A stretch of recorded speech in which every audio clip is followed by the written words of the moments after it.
pala at walang kapangyarihan ang mga kawani ng LTFRB na manghuli at mag-impound ng mga sasakyan.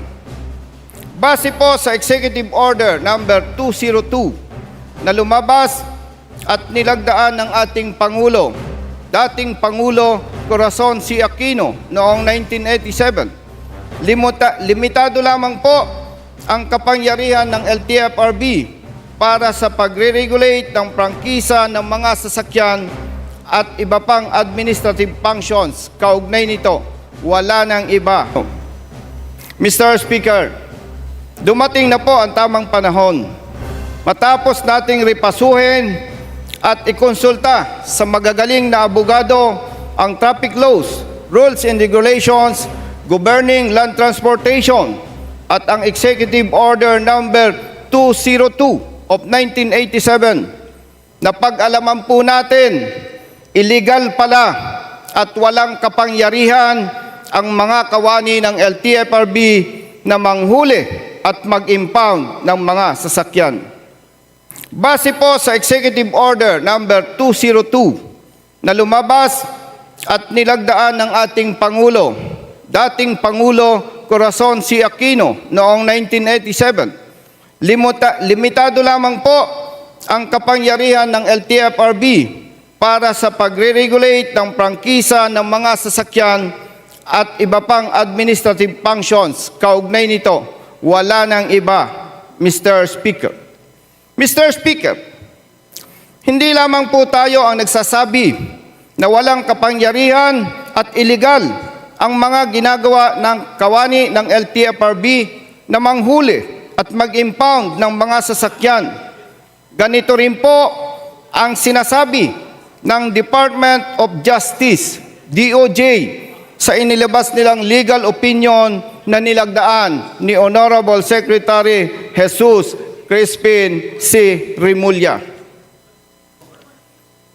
Mr. Speaker, napag-alaman din po natin na iligal at hindi alinsunod sa Republic Act number 4136, ang Executive Order number 266 of 1987, ang matagal nang ginawa ng mga enforcers ng LTO at ng kanilang mga deputies enforcers na pag-i-impound ng mga sasakyan na sinasabing lumabag ang driver o rider sa traffic laws, rules and regulations governing land transportation at mga sasakyan na sinasabi nilang kolorom. Ang mga enforcers po ng LTO at ang kanilang mga deputized enforcers ay maaari lamang mag-issue ng Temporary Operators Permit, TOP, o ticket sa mga motorista na inaakusa nila ng paglabag sa batas trapiko o kolorom. Mr. Speaker, maaaring nakita po ng mga nanunungkulan noon na kailangang ma-impound ang mga sasakyan sa ilang mga paglabag sa batas katulad ng unregistered vehicle o expired ang registration, kolorom at iba pa. Kaya nagsulong sila ng executive order at inaproba naman ito ng dating Pangulo Corazon C. Aquino.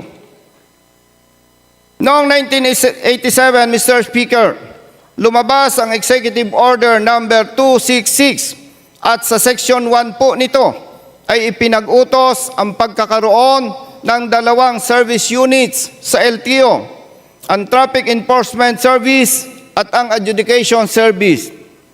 Sa Section 2, Paragraph A ng Executive Order number 266 ay sinasabi na ipagpapatuloy lamang ng Traffic Enforcement Service ang powers at functions nito sa pagpapatupad ng traffic laws, rules and regulations governing land transportation.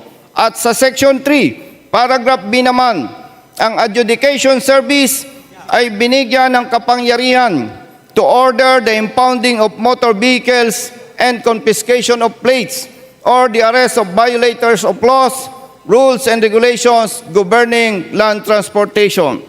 Mr. Speaker, malinaw po na ang Traffic Enforcement Service at ang Adjudication Service ng LTO ay binigyan ng Executive Order number 266 ng magkahiwalay na kapangyarihan para higit na maging maayos ang kanilang pagpapatupad ng traffic laws, rules and regulations governing land transportation.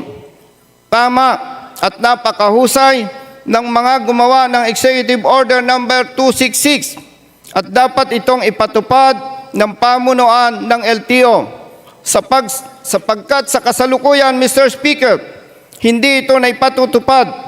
Nagmimistulang sentensyador ang kanilang mga enforcers at mga deputized enforcers. Duda pa lamang at wala pa silang sapat na batayan, ini-impound na nila ang sasakyan na kanilang hinuhuli at binabaliwanalan nila ang powers and functions ng adjudication service. Mr. Speaker, noong 2014, may lumabas na Joint Administrative Order number 2014-01. Ilan sa mga nilalaman nito ang pag-i-impound ng sasakyan sa ilang mga paglabag, kabilang ang mga hindi rehistradong motor vehicles at mga kolorom na sasakyan.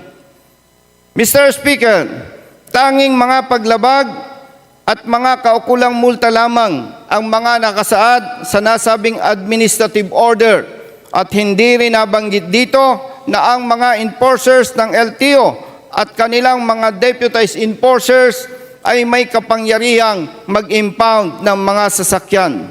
Sa makatuwid, Mr. Speaker, Executive Order number 266 ang dapat sundin ng LTO na walang kapangyarihan ang kanilang enforcers at mga deputized enforcers na mag-impound ng sasakyan, maliban kung dumaan sa due process at may kautusan sa kanila ang adjudication service.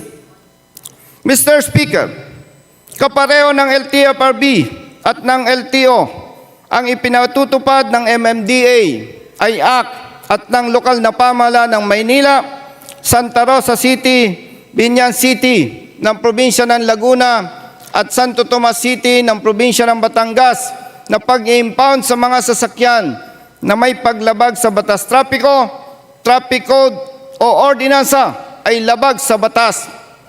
Base po ito sa Section 62, Article 3 ng Republic Act number 4136 na nagsasabi po, no provincial board, city or municipal board or council shall enact or enforce any ordinance or resolution in conflict with the provisions of this act or prohibiting any deputy or agent of the commission to enforce this act within their respective territorial jurisdiction and the provisions of any charter to the contrary notwithstanding. Hindi madali ang mag-file ng contest o reklamo para sa kanila na walang sapat na kakayahan at walang pambayad sa abogado.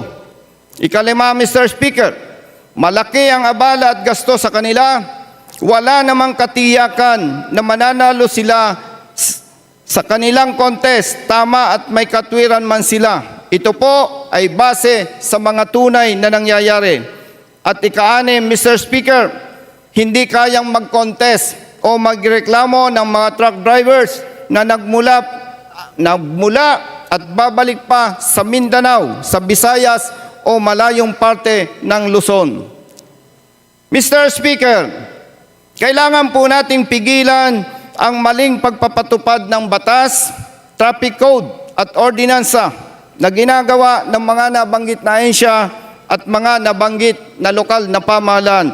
Una, huwag po nating hayaan na nabibiktima ng pang-aabuso at maling pagpapatupad ng batas at mga ordinansa ang mga kawaawa nating kababayan na umaasa at nagtitiwala sa atin.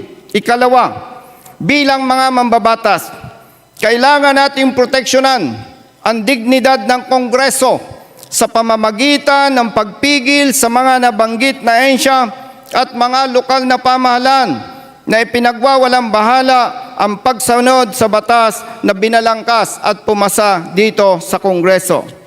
Ikatatlo, Mr. Speaker, walang ibang magtatanggol sa ating mga kababayan, lalo na sa mga mahihirap. kundi tayo lamang na may kapangyarihan para pigilan ang mga ahensya at mga lokal na pamahalaan na hindi tama ang ginagawang pagpapatupad ng batas.